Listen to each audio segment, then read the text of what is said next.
Hi, I'm the Tabletop teacher, and I have to start this video by thanking my patron, Jason, who sent me this whole gravity feed box of Guardians of the Galaxy Volume 2. Thanks to his amazing gift, I'll be able to unbox and comment these figures for your viewing pleasure.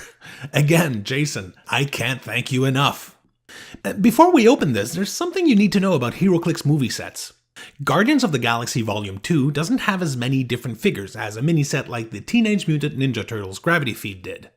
There are 24 boosters in the box, but only 11 different figures in it, so you have to expect a lot of duplicates. This is why this type of Gravity Feed is a good choice to buy with a friend.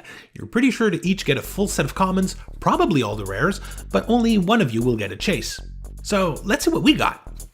We start with a common DRAX, a very nice sculpt. This actually looks like Dave Bautista. His combat values might seem low, especially his defense, but keep in mind that his trait gives him a +1 to all his combat values for each token he has. Since he's indomitable, his first click could very well sport 8 speed, 12 attack, 18 defense, and 5 damage. He also has traded colossal stamina and heals when he clears, so there's a lot of strategy potential here. In the second booster, oh yes, a Ravager. This is a rare generic piece. Here's the thing though, you want 4 of these. I strongly doubt there will be 3 more in the box. The first one costs 20 points, and all the others cost 10 points. You pick the starting line for the first one, and your opponent chooses the others. So for 50 points, you essentially get 8 clicks in 4 figures that have different interesting power combos. I really like these. In booster number 3, we get Kraglin. 4 clicks for 50 points is not a lot, but his first click has Running Shot with Energy Explosion with 3 damage. A single target, but still, that's not a bad combo with the new rules coming up. His trait can give willpower to an adjacent lower point character or one that has the Ravager's keyword. In the 4th booster, we find Mantis. She is perfect for new players, and for 50 points, a very decent close combat piece. No traits, no special powers, just traditional powers and a nice charge, precision strike, combat reflexes combo on the first click. Nice. 5th booster, the cutest ever Groot. He's more like an equipment than a character. He's tiny, so standard characters can carry him without a penalty to movement, and unless some clarification proves me wrong, that character would ignore elevated terrain for movement purposes. You'd be carrying a character that gives you enhancement when you put him down, and when the carrying character can't move, Groot could use Smoke Cloud to hide him.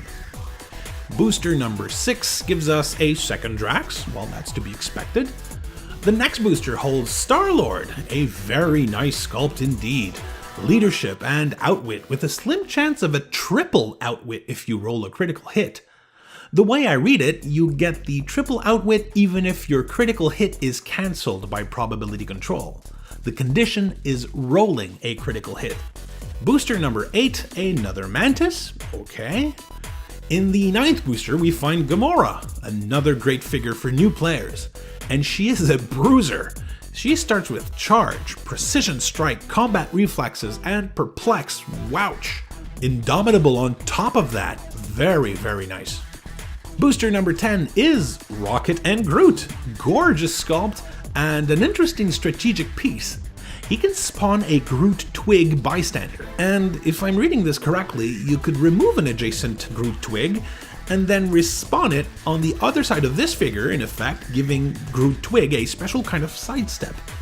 The 11th booster has, whoa, DRAX again. Let's hope 3 is the limit on commons here. Booster number 12 holds Star-Lord. So let's say I only had half of this gravity feed, this is the selection I would have ended up with. Booster number 13, another Rocket and Groot, which is good if you got this with a friend, you each get 1. 14, another Gamora. Booster 15, Earth-Shattering Pool! That's the Chase Nebula.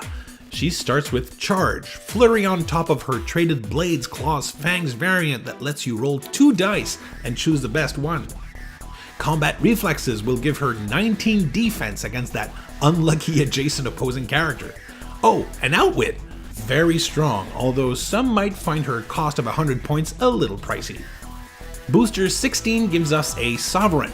Not a bad range attacker for 80 points or an interesting phasing medic for 25 points.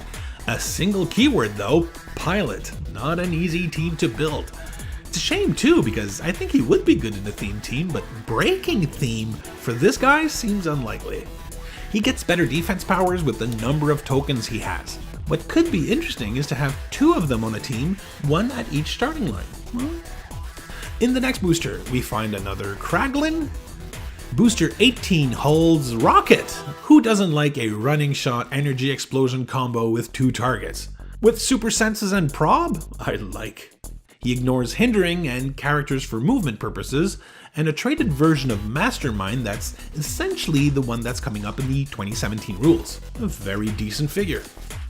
Next, we get another Ravager. That's the one we want a handful of. Cool. And the rest should only be doubles now. Mantis, Rocket, Groot, Sovereign, and a 3rd Star-Lord. So this is what we pulled. Like I said, this is something you want to get with a friend. 2 full sets of commons and rares with a shared custody chase. So what makes the rares rare? Well, there are 2 different gravity feed boxes. The one you just saw unboxed is the Game Shop version, and the other one is in some retail stores. Regrettably, those stores closed in Canada, so I can't get my hands on these. Do you have a favorite figure in this movie set? Let us know in the comments below. And be sure to like this video, subscribe to the Tabletop Teacher, spend $1 on Patreon if you can, and as always, thanks for unboxing with me.